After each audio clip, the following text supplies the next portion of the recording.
우리에게 주신 말씀은 요한계시록 8장입니다. 신약성경 406쪽 요한계시록 8장 1절에서 13절까지 말씀 우리 한 절씩 교독합니다.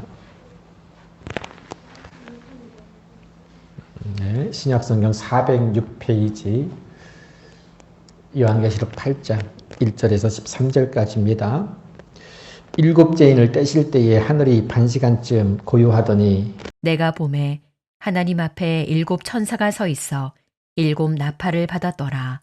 또 다른 천사가 와서 제단 곁에 서서 금 향로를 가지고 많은 향을 받았으니 이는 모든 성도의 기도와 합하여 보좌 앞 금제단에 드리고자 함이라. 향연이 성도의 기도와 함께 천사의 손으로부터 하나님 앞으로 올라가는지라. 천사가 향로를 가지고 제단에 불을 담아다가 땅에 쏟음에 우레와 음성과 번개와 지진이 나더라. 일곱 나팔을 가진 일곱 천사가 나팔 불기를 준비하더라. 첫째는 천사가 나팔을 부니 피 섞인 우박과 불이 나와서 땅에 쏟아짐에 땅의 3분의 1이 다 타버리고 수목의 3분의 1도 타버리고 각종 푸른 풀도 타버렸더라. 둘째 천사가 나팔을 부니 불붙는 큰 산과 같은 것이 바다에 던져짐에 바다의 3분의 1이 피가 되고 바다 가운데 생명 가진 피조물들의 3분의 1이 죽고 배들의 3분의 1이 깨지더라. 셋째 천사가 나팔을 부니 횃불같이 타는 큰 별이 하늘에서 떨어져 강들의 3분의 1과 여러 물샘에 떨어지니 이 별 이름은 쓴쑥이라. 물의 3분의 1이 쓴쑥이 되매 그 물이 쓴물이 되므로 많은 사람이 죽더라. 넷째 천사가 나팔을 부니 해 3분의 1과 달 3분의 1과 별들의 3분의 1이 타격을 받아 그 3분의 1이 어두워지니 낮 3분의 1은 비추임이 없고 밤도 그러하더라. 지봅니다. 내가 또 보고 들으니 공중에 날아가는 독소리가 큰 소리로 이르되 땅에 사는 자들에게 화가 있으리니 이는 새 천사들이 불어야 할 나팔 소리가 남아 있음이로다 하더라. 아멘. 지난 한 주간에 제가 아주 안타까운 소식을 듣게 되었는데요. TV를 통해서 들었습니다. 22일 날 MBC PD수첩에서 이런 방송이 나왔는데 타락방에 타락한 목회자들이라는 제목이었습니다. 류광수 씨의 다락방 이야기이지요. 다락방 들어보신 적이 있으실 거예요. 이미 주요 교단으로부터 이단으로 지목된 아주 대표적인 한국의 이단의 하나입니다. 이 이단의 심각성을 우리가 충분히 알고 있지만 이런 세상에서 공중파를 통해서 방송되어질 때 얼마나 하나님의 영광이 가려지는지, 얼마나 선교가 막혀지고 전도가 막혀지는지, 정말 이 사람들은 나중에 하나님 앞에서 정말 큰 벌을 받을 것 같아요. 자신뿐 아니라 수많은 사람들을 실족해 하니 아마 하나님 보시기에 가장 큰 죄인이 아닐까 싶습니다. 거짓 선지자들, 적그리스도, 이단자들입니다.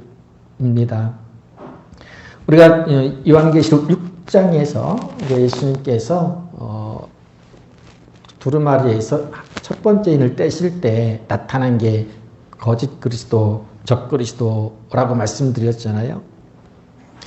수많은 성도들을 미혹해서 영적 환란을 당하게 한다고 했듯이 류광수라는 거짓 선지자가 나타나서 다락방이라는 이름으로 가짜 복음을 전파하고요. 그래서 많은 사람들을 실족하게 하고 망하는 길로 이끄는 것이 이제는 세상에 이렇게 공개적으로 밝혀졌습니다.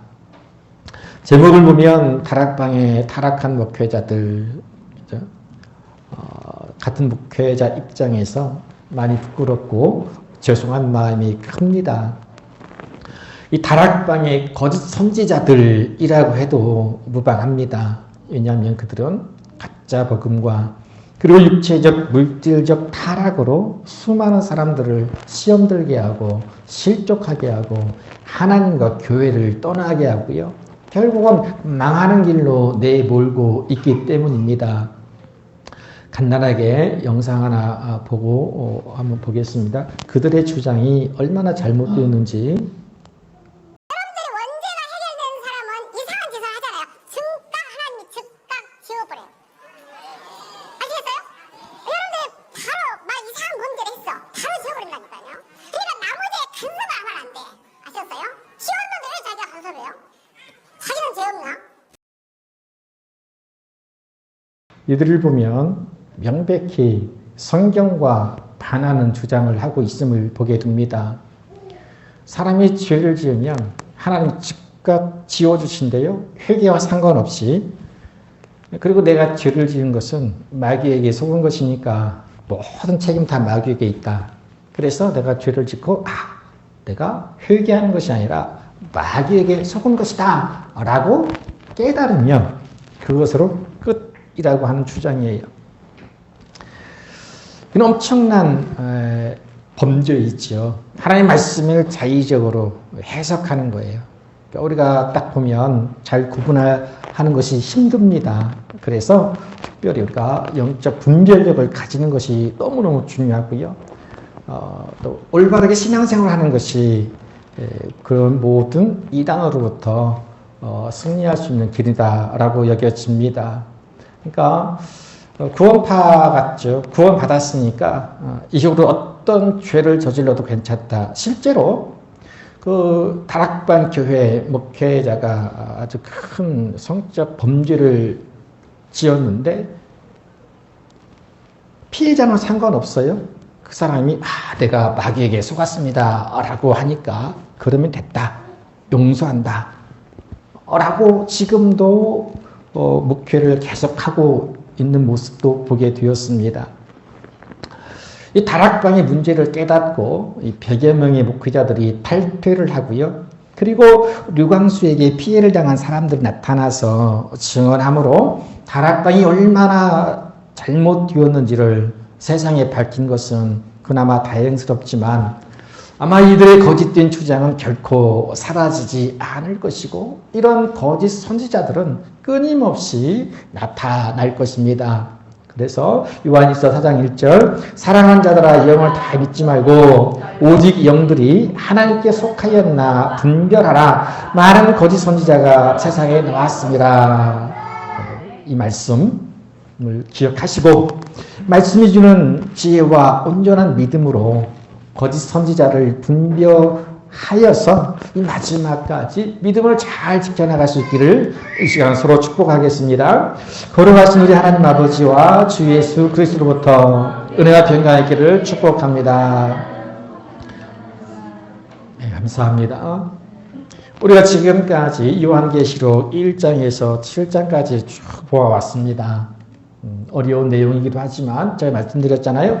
요한계시록은 쉽다고요. 왜냐? 예수님이 주인공이시니까 쉽고 또 이단들이 마치 자신들의 전유물인 것처럼 요한계시를 잘못 해석해서 성도들을 공격하기 때문에 우리가 어렵다고 여겨졌지만 실상은 요한계시록 우리가 참 많이 보아야 될 하나님의 말씀이잖아요. 우리가 7장까지 보았는데 7장에서는 잠시 환난의 바람이 멈추고 하나님께서 어린 양의 피로 씻김받은 하나님의 종들에게 인을 치심으로 구원하시는 모습을 보았습니다. 하나님은요 무서운 하나님이 아니라 구원받은 우리에게는 한없이 자비로우신 하나님이십니다. 온갖 재난과 환난 가운데서도 끝까지 포기하지 않고 낙심하지 않고 믿음을 지킨 사람들에게는 한없이 자비하신 구원의 하나님이신 줄로 믿습니다. 그것을 7장에서 우리에게 가르쳐 주셨죠. 구원하심이 보좌에 앉으신 우리 하나님과 어린 양 예수 그리스도에게 있음을 믿고 밤낮 하나님을 섬기는 모든 성도들에게 하나님은요, 보호하시는 장막으로 덮어주실 뿐 아니라 7장 6절 17절 쪽 보면 다시는 줄이지도 아니하고 목마르지도 아니하고 상하지도 않고, 그리고 예수님은 우리의 목자가 되어서 생명수 샘으로 인도하시고요, 그리고 하나님은 모든 눈물을 씻어주실 것이다 라고 말씀하십니다. 얼마나 은혜가 되고 힘이 되는 말씀인지 알 수가 없습니다. 이 환난과 심판에 대한 무섭고 두려운 환상이 갑자기 멈추고요, 하나님은 구원하신 하나님, 그리고 위로하시고 성도들의 눈물을 닦아주시는 하나님이심을 분명하게 가르쳐 주셨습니다. 그러니 이 요한계시록은 죄인들과 악인들에게는 무서운 심판과 저주의 말씀이지만 어린 양 예수 그리스도의 십자가 보혈로 씻김받은 우리에게는 은혜와 구원의 말씀이요, 한없는 감사와 기쁨, 그리고 영원한 하나님의 나라에 대한 소망을 주시는 말씀입니다. 그러니까 우리에게는 은혜로운 말씀이지요. 자, 8장으로 가기 전에 다시 한번 강조합니다. 이단들이 말하는 14만 4천 명만이 구원받을 수 있다는 것은 명백한 거짓말입니다. 여러분, 이제 앞으로 우리에게 와서 14만 4천 명에 들어야지 구원받는다, 한번 와라 고 말하면 어떻게 해야 되겠어? 거절해야 되겠다. 아니다 라고 말할 수 있어야 되겠죠. 분명한 거짓말이에요. 여러분, 누구든지예요, 믿기만 하면 구원받는 것이 하나님의 변치 않는 뜻인 줄로 믿습니다. 이제 요한계시록 8장이에요. 6장에서까지 보면 어린 양 예수님께서 7인 중에 6번째 인까지 떼셨고, 그리고 그때마다 세상 가운데 큰 환란이 임했잖아요. 그리고 7장에서는 잠시 멈추시고 구원하신 하나님을 보여주셨고, 이제 8장에서는 마지막 7번째 인을 떼시는 예수님의 모습이 나옵니다. 자, 1절에 보니까 7째 인을 떼실 때에 하늘이 반 시간쯤 고요하더니 그랬죠. 이제 예수님이 두루마리에서 7번째 인을 딱 떼셨어요. 몇 가지 일들이 순서적으로 일어나는데 그것을 좀 보려고 합니다. 자, 먼저 하늘이 반 시간쯤 고요해졌다라고 말씀합니다. 반 시간. 지금 우리식으로 하면 반 시간은 30분이잖아요. 그런데 여기에서 말씀하시는 반 시간은 딱 30분이 아니라 짧은 시간. 그리고 기간으로 치면 짧은 기간을 의미하는 거예요. 그러니까 어느 정도의 시간이나 기간인지 모르지만 그리 길지 않는 시간을 말하고요. 그 짧은 시간 동안에 하늘이 고요해졌다고 해요. 하늘이 조용해졌어요. 자, 그동안 하늘에서는 수많은 천사들과 내 생물과 24 장로들이 밤낮 하나님을 찬양했잖아요. 하나님을 찬양하는 소리로 가득했던 하늘이 갑자기 조용해졌어요. 수많은 천사들이 드렸던 찬양 소리로 그쳤고, 내 생물과 24 장로들이 드렸던 영광과 존귀와 감사의 찬양 소리도 뚝 멈추었어요. 여러분, 갑자기 막 시끄럽다가 조용해지면 어떤 느낌이 듭니까? 그럴 때가 있지요. 어떤 모임이나 갔을 때 어느 순간 갑자기 조용해지는 거예요. 그리고 사람들이 긴장을 해요. 갑자기 왜 이러지? 무슨 일이 있나? 아니, 무슨 일이 일어날 것인가? 라고 하는 마음의 긴장이 들잖아요. 그리고 실제로 조용하다가 갑자기 큰 일이 벌어지는 경우도 있지요. 우리가 사건, 사고 난 것을 봐도 그런 TV에서 보면 그냥 평상시 일상적으로 살아가는데 갑자기 막 차가 들이닥쳐서 엄청난 사고가 나는 것도 보게 되는데요. 이렇게 시끄럽다가 조용해지면 뭔가 긴장감이 들지요. 뭔가가 일어날 것만 같은 그런 느낌이 드는 것이 사실이에요. 그래서 하늘이 갑자기 조용해졌다고 하는 것은 하나님께서 특별하게 하실 일이 있으시다 라고 하는 것을 깨닫게 돼요. 하나님이 뭔가를 하시려는 것이구나. 그래서 찬양소리를 뚝 끊치게 하신 거예요. 자, 6장에서는 하나님이 땅을 조용하게 하셨어요. 사방에서 불어오는 환란의 바람을 천사를 통해서 딱 붙잡았다고 그랬잖아요. 그러니까 막 온갖 재난과 재앙과 환란으로 시끄러웠던 세상이 갑자기 조용해졌잖아요. 하나님 하신 일이 무슨 일이었어요?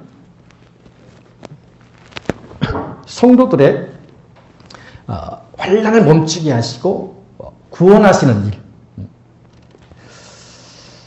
일을 하셨죠. 조용하게 하시고. 근데 이번에는 하늘을 고요하게 하셨다 하는 것.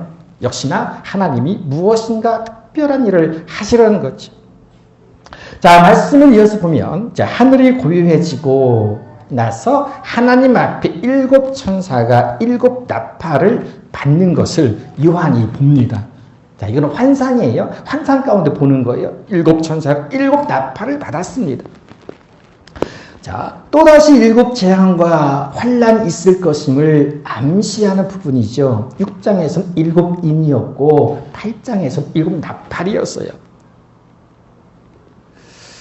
자, 이제 7 나팔을 받은 7 천사가 하나씩 나팔을 불 때마다 다시금 이 땅에 엄청난 환란이 임하게 될 거예요. 그리고 실제로 이제 말씀을 쭉 보면 나팔을 불 때마다 엄청난 재앙이 쏟아지는 걸 보게 되는데, 자, 그러니까 폭풍 전야이지요. 닥쳐올 엄청난 환란을 애고하듯 고요한 상태라고 보시면 됩니다. 자, 이 반시간 동안에 이 하늘의 고요함이 끝나면 세상에는 또다시 큰 환란의 바람이 불어 닥칠 텐데, 이 짧은 시간에 하나님께서 하시려는 일은요, 다른 것이 아니고 성도의 기도를 들으시는 일이었어요. 여러분, 이분은 우리는 알면요, 하나님이 그 환란 가운데서도 잠시 하늘의 모든 것들을 조용하게 하시고 들어주실 만큼 성도의 기도를 귀하게 여기신다 하는 거예요. 그러니까 할렐루야 해야 되겠지요. 얼마나 감사한 일인지 모릅니다. 3절에 다른 천사가 왔는데 금향로와 많은 향을 받았다고 말씀하고 모든 성도의 기도와 합하여 보좌 앞 금제단에 드리고자 함이라고 하죠. 말이 좀 어렵지요. 막 천사가 금향로를 가지고 나타났는데 그 향로에 향을 가졌고 또 하나님 앞에 성도의 기도를 드리려고 했다고 하는 거예요.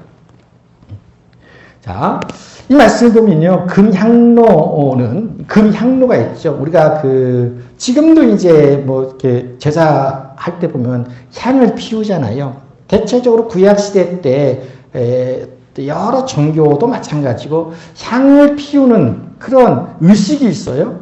구약 때 하나님께 제사 드릴 때도 그런 금향로를 이용했어요.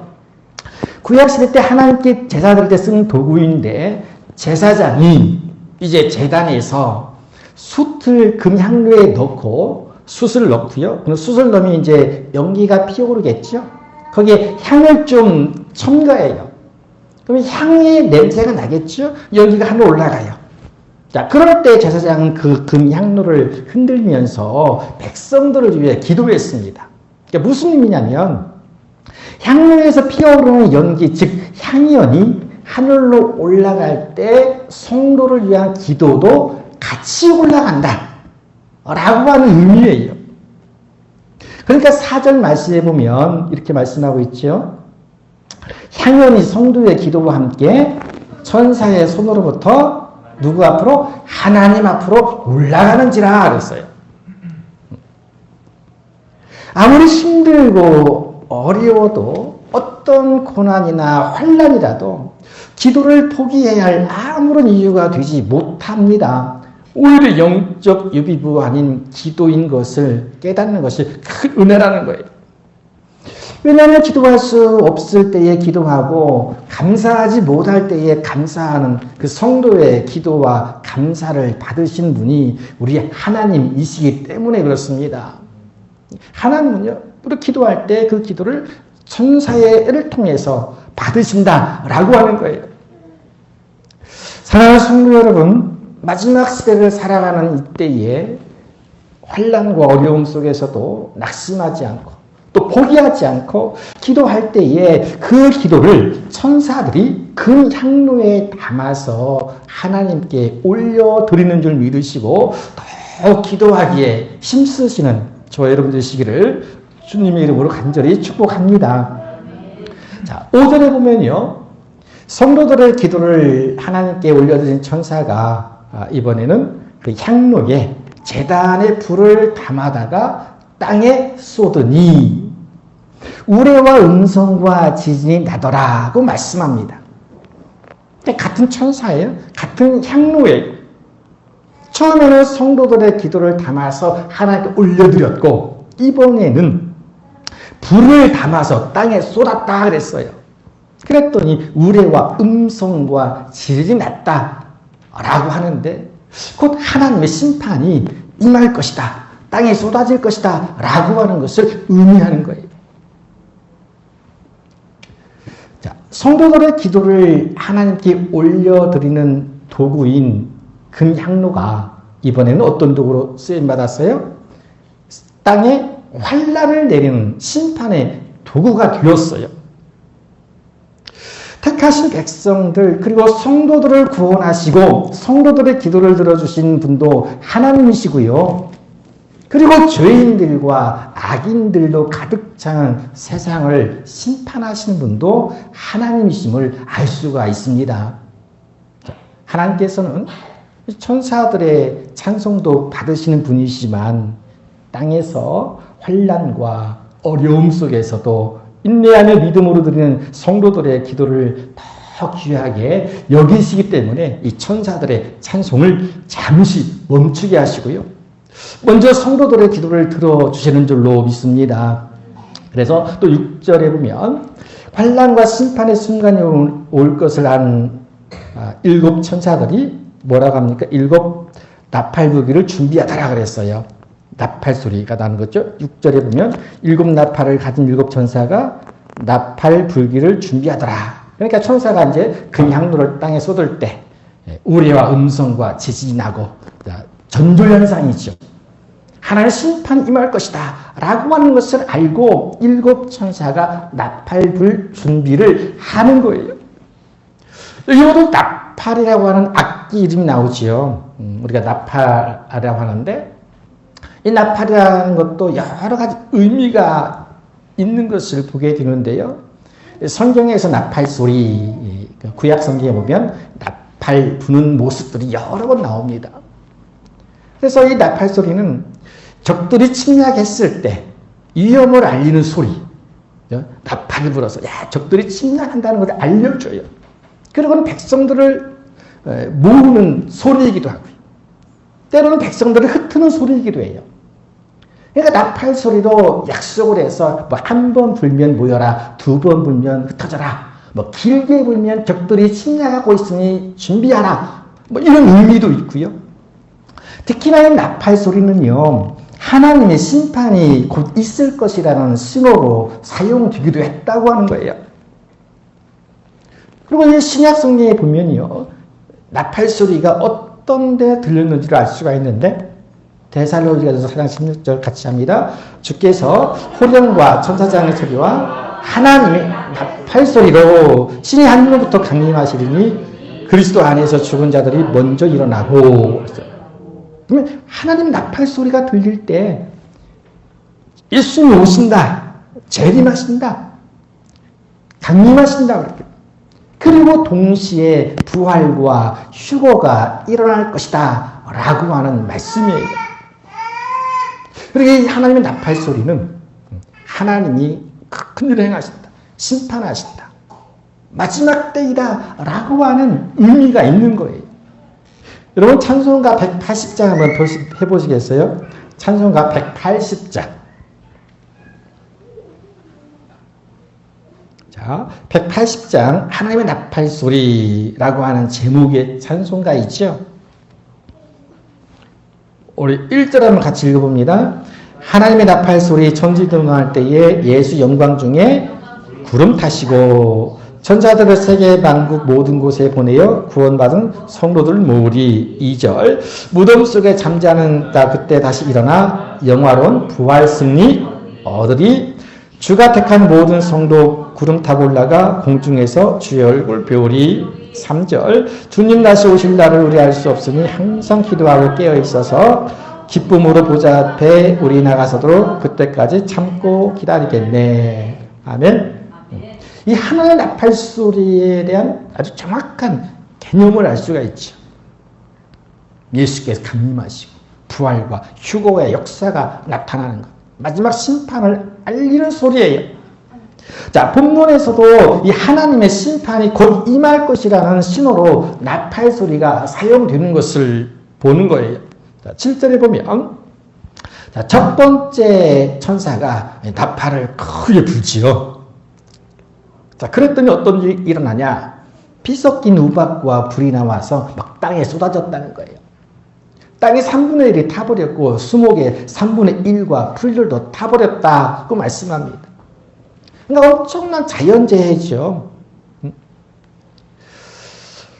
여러분 3분의 1이 타버렸다라고 하는 것은 그만큼 사람이 살아갈 수 있는 터전이 사라진 거예요. 수목과 풀들도 사람이 숨을 쉬고 살아가도록 산소를 공급해주는 자연인데요.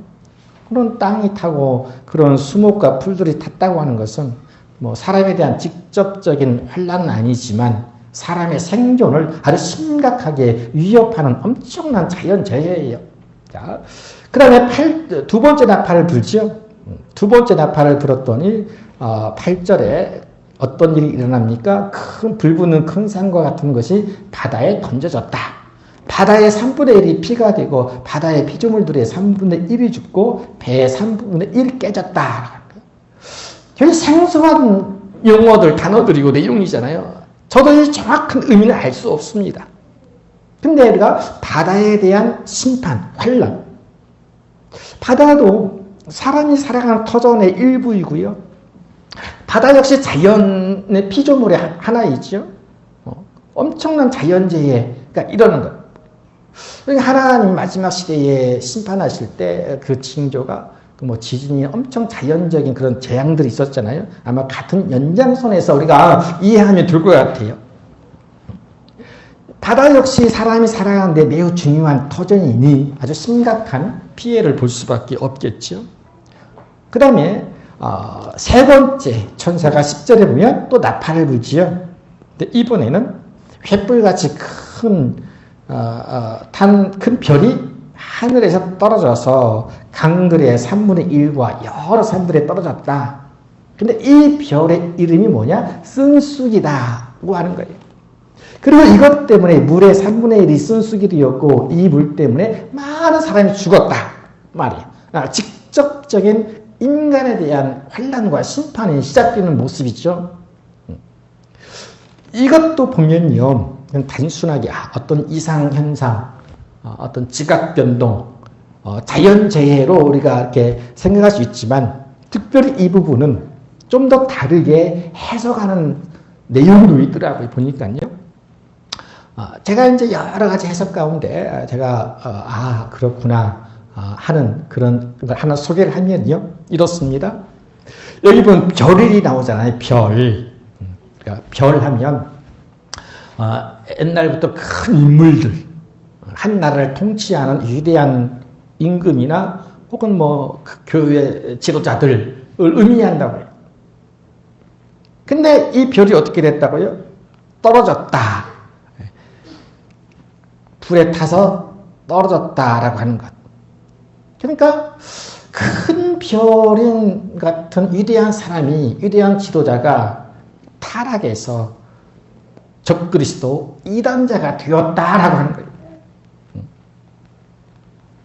자, 물을 쓰게 해서 많은 사람들을 죽인 것은 적그리스도 이단자들이 가짜 복음을 전해서 많은 사람들을 미혹하고 하나님을 떠나게 만들어서 영적 죽음에 이르게 하였고 망하는 길로 이끌었다라고 하는 거예요. 사실 보면 역사를 보면 딱 맞는 말씀인 것 같아요. 수많은 사람들이 얼마나 위대한 사람들이 많았어요. 특별히 기록 역사 가운데서도 대부분 이단의 교회 수들은 정말 큰 사람들이었죠. 믿음 좋고 능력 있고 권세 있고 말씀에 대한 탁월한 지식과 탁월한 해석으로 많은 사람들을 이끌었던 그런 지도자들이었어요.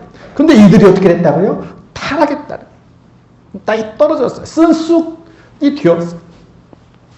그래서 많은 사람들을 죽게 만드는 엄청난 죄를 짓는 것을 보게 되죠. 이런 사람들이 얼마나 많습니까? 앞서 말씀드린 다락방이 유광수 같은 사람을 의미하는 거예요.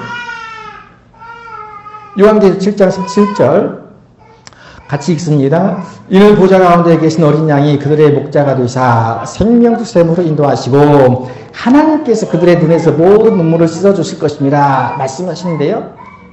우리의 목자는요, 그 어떤 위대한 사람이 아니라 오로지 예수 그리스도인 줄로 믿습니다. 우리를 생명수 샘으로 인도하시는 분은 사람이 아니라 그 어떤 사람이 아니라 오직 우리의 목자이신 예수님이심을 믿습니다. 이것이 우리의 믿음이죠. 믿음의 핵심이잖아요.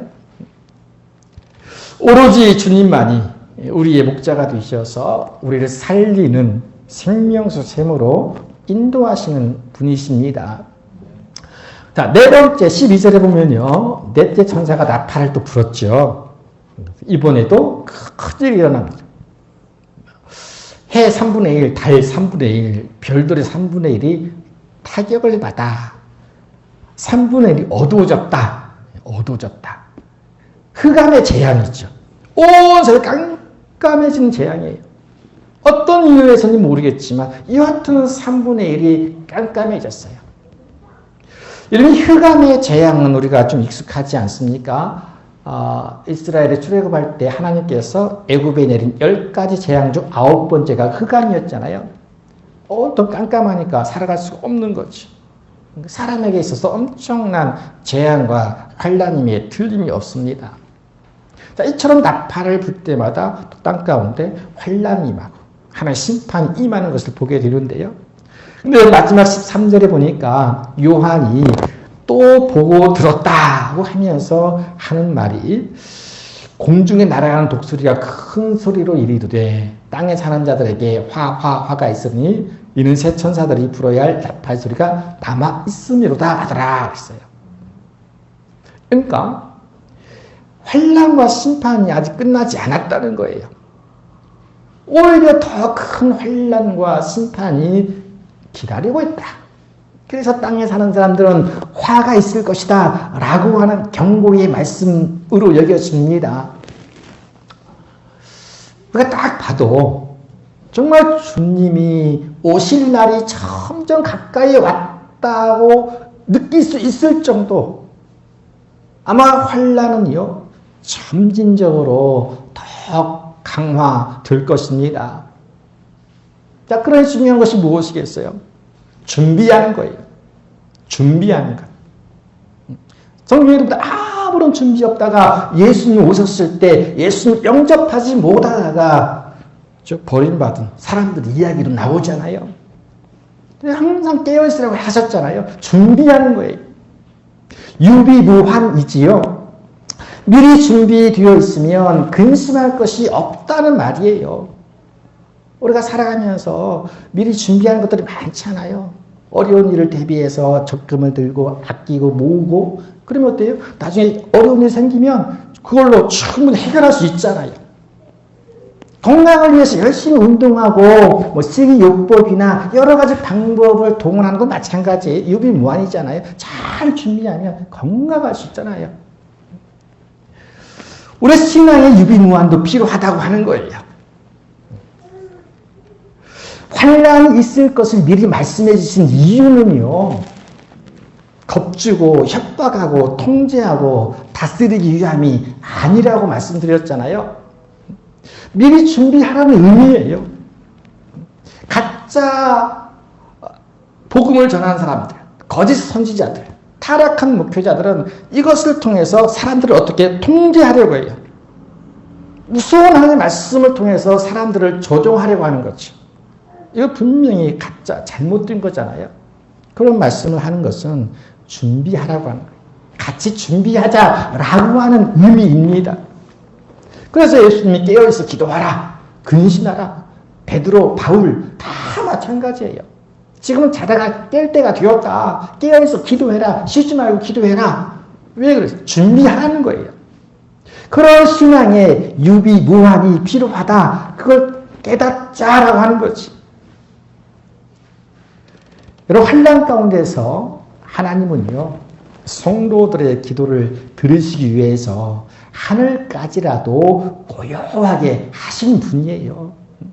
그만큼 우리가 드리는 기도를 귀하게 여기시고 받으시기를 기뻐하신다는 거예요. 그래서 기도하는 성도에게는 환난이 와도 핍박이나 어떤 고난이라도 두려울 게 없습니다. 왜냐하면 하나님 들으시고 갚아주시고 해결해주시고 고쳐주시기 때문이에요. 오늘은 종교개혁주일이잖아요. 개혁이라는 것이 큰 게 아니에요. 하나님께 돌아가자. 하나님께로 돌아가자. 말씀으로 돌아가자. 기도의 자리로 돌아가자라고 하는 운동이에요. 이런 시대가 어지러울수록 삶이 고단하고 환난과 질병과 아픔 가운데 있더라도 이 기도하는 것이야말로 최고의 영적 유비, 준비하는 것이고, 그럴 때에 환난할 때에, 그럴 때에 어려움이 있을 때에 능 이겨낼 수 있는 그런 유비무환인 줄 믿는 저 여러분 되시기를 간절히 원합니다. 그래서 요한계시를 통해서 가르치는 것 중 한 가지, 하나님 우리의 기도를 들어주신다. 응답해 주신다. 우리에게는 하나님의 심판과 환난이 저주가 아니라 축복이다 라고 하는 것들이에요. 말씀 믿으시고 신앙 영적 유비무환 잘할 수 있는 저 여러분 되시기를 원합니다. 고려하시고 자비로우신 아버지 하나님, 감사와 찬양과 영광을 드립니다. 하나님 아버지, 그저 먹고 살다 가치 없이 죽어가는 인생이었지만 하나님께서 우리를 택하시고 하나님의 자녀 삼아주시며 거룩한 백성 삼아주신 줄로 믿습니다. 하나님께서 택하신 종들에게 그들의 이마에 인을 쳐주시기까지 우리를 구원해 주시는 그 하나님의 손길을 깨닫습니다. 아버지 하나님, 장차 환난과 여러 가지 어려움이 있을 것이지만 결국은 우리에게는 그것이 구원이요 하나님의 은혜인 줄로 믿습니다. 여러 가지 환난과 힘들고 어려움 속에서도 기도하기를 쉬지 않게 하시고 항상 깨어있는 저희가 영적 유비무환할 수 있는 저희가 되게 하여 주시옵소서. 감사드리며 예수님의 이름으로 기도하옵나이다. 아멘. 같이 합니다. 거룩하신 하나님의 아들 예수 그리스도시여, 환난 가운데서도 성도들의 기도를 들으시는 하나님이심을 믿고 깨어있어 기도하는 영적 유비무환으로 자비로우신 하나님을 만나는 은혜를 누리게 하옵소서. 아멘.